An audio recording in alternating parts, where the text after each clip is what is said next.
Hello friends, welcome back to our YouTube channel wandering cloud. दोस्तों, आज का ये हमारा एपिसोड हमारी सौराष्ट्र ट्रिप 2023 व्लॉग सीरीज का तीसरा एपिसोड है।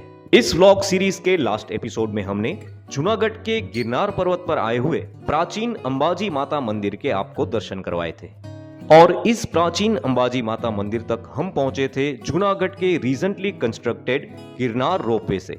अगर वो एपिसोड आपने ना देखा हो तो यहाँ स्क्रीन पर आई हुई लिंक को क्लिक करके उस एपिसोड को एक बार जरूर देखिएगा। दोस्तों, आज के इस एपिसोड में हम जूनागढ़ से निकलकर पहुंचेंगे हमारे नेक्स्ट डेस्टिनेशन की ओर और वो है सोमनाथ।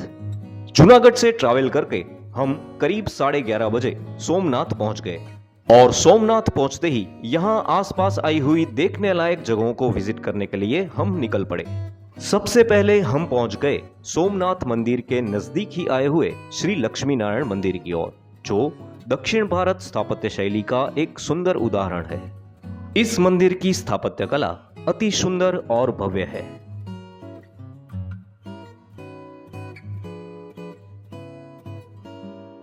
श्री लक्ष्मी नारायण मंदिर के दर्शन करने के बाद एक रिक्शा हायर करके हम निकल पड़े सोमनाथ मंदिर के आसपास आई हुई देखने लायक जगहों को विजिट करने के लिए।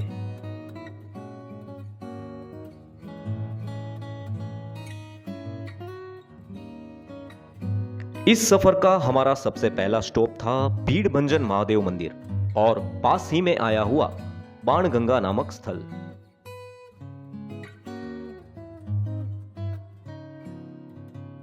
बाणगंगा सोमनाथ ज्योतिर्लिंग की कुछ ही दूरी पर आया हुआ एक सुंदर और आध्यात्मिक स्थल है। यहां भगवान महादेव के 2 विशाल शिवलिंग आए हुए हैं, जिनका अरब सागर के जल से निरंतर अभिषेक होता रहता है।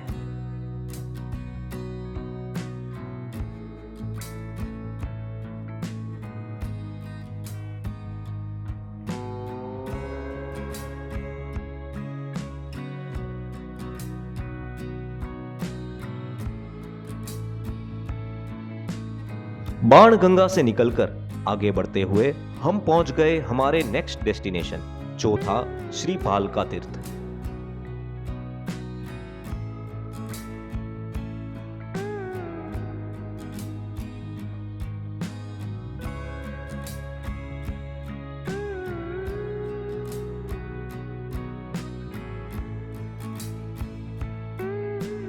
सोमनाथ मंदिर से 4 किलोमीटर दूर स्थित इस भालका तीर्थ के बारे में मान्यता है कि यहाँ पर विश्राम करते समय भगवान श्री कृष्ण को जर नामक शिकारी ने गलती से तीर मारा था, जिसके पश्चात उन्होंने पृथ्वी पर अपनी लीला समाप्त करते हुए निजधाम प्रस्थान किया।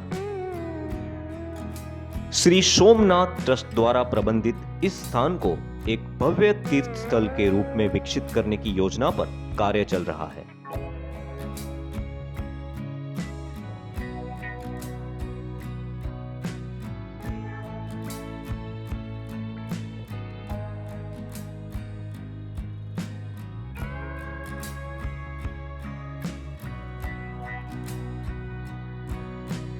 भालका तीर्थ के दर्शन करने के बाद हम आगे बढ़कर पहुंच गए श्री गीता मंदिर की ओर और पास ही में आए हुए बलदेव जी की गुफा और श्री महाप्रभु जी की बैठक के दर्शन के लिए।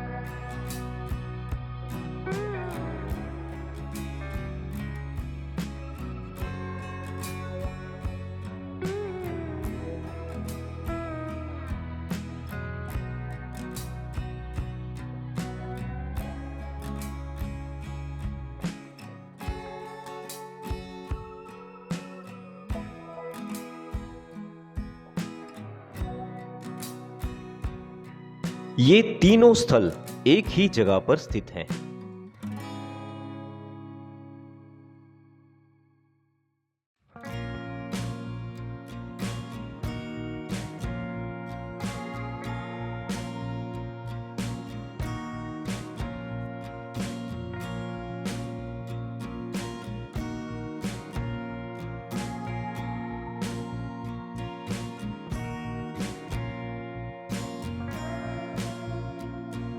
इन जगहों के दर्शन करने के बाद यहाँ आसपास आए हुए सूर्य मंदिर और शारदा पीठ के दर्शन करके हम पहुंच गए सोमनाथ की एक सुंदर जगह त्रिवेणी संगम की ओर।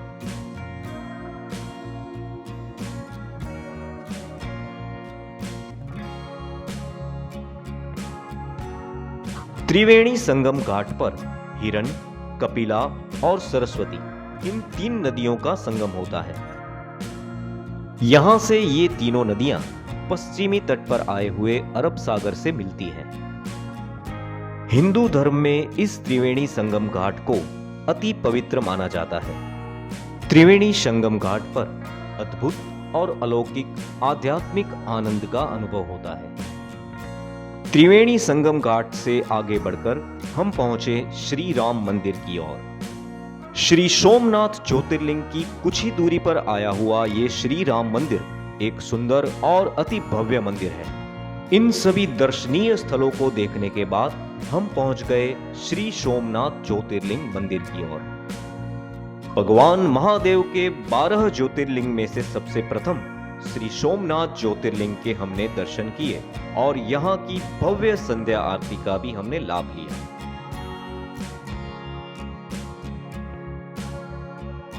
तो दोस्तों, ये था हमारा आज का एपिसोड श्री सोमनाथ ज्योतिर्लिंग और यहाँ आसपास आए हुए अन्य दर्शनीय स्थलों के बारे में। दोस्तों, इस व्लॉग सीरीज के अगले एपिसोड में हम हमारी यात्रा को आगे बढ़ाते हुए आपको ले चलेंगे माधवपुर, बेट द्वारका और श्री नागेश्वर ज्योतिर्लिंग की ओर।